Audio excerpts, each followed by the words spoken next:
V nasledujúcej video ukážke si povieme niečo o schéme počítačovej siete, ktoré zariadenia tvoria počítačovú sieť a ako takéto zariadenia vyzerajú.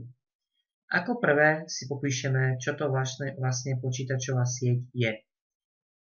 Každá počítačová sieť je tvorená nejakými koncovými zariadeniami. Koncové zariadenia môžu byť napríklad počítače, notebooky, alebo napríklad aj servery. Existujú ešte mnohé iné typy koncových zariadení.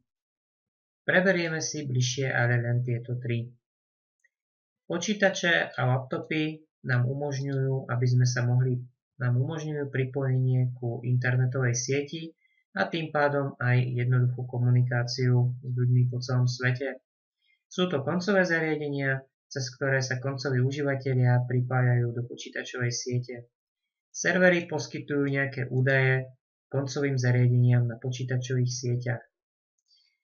Aby sme si ale vytvorili lokálnu sieť, ktorá je základným prepojením na každej sieti a poskytuje komunikačné možnosti pre koncové zariadenia v rámci jednej siete, potrebujeme si na našu paletu umiestniť switch. Switch je zariadenie, ktoré zabezpečuje prepojenie pomocou fyzického média a dokáže triediť informácie, ktoré majú putovať do počítačov alebo iných prvkov v rámci jednej lokálnej sieti. Do switchu sa spravidla pripájame fyzickým médium. Pripájame sa pomocou priameho káblu. Pripojíme tento kábel do rozhrania na počítači a do ľubovoľného portu na switchi. Takto pripájame v princípe naše koncové zariadenia. Pripojíme ich teda ku switchu a tým sme vlastne vytvorili lokálnu sieť. Rovnako môžeme postupovať aj pri serveri, ktorý sa tiež volá ako koncové zariadenie. Teraz môžeme napríklad v rámci tejto lokálnej sieti zdieľať dáta zo serveru, ktorý nejaký typ informácie poskytuje a tieto koncové zariadenia sú schopné túto informáciu zobrazovať a poskytovať ju teda koncovým užívateľom.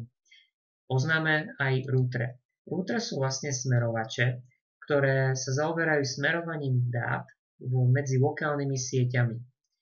Internet je vlastne súbor veľkého množstva menších lokálnych sietí a aby informácie vedeli, kde majú v rámci tejto obrovskej siete putovať, potrebujú existovať zariadenia, ktoré dokážu tieto informácie nasmerovať do správnych lokálnych sietí, kde sa môže nachádzať práve ten server, od ktorého sme naše údaje vyžadovali.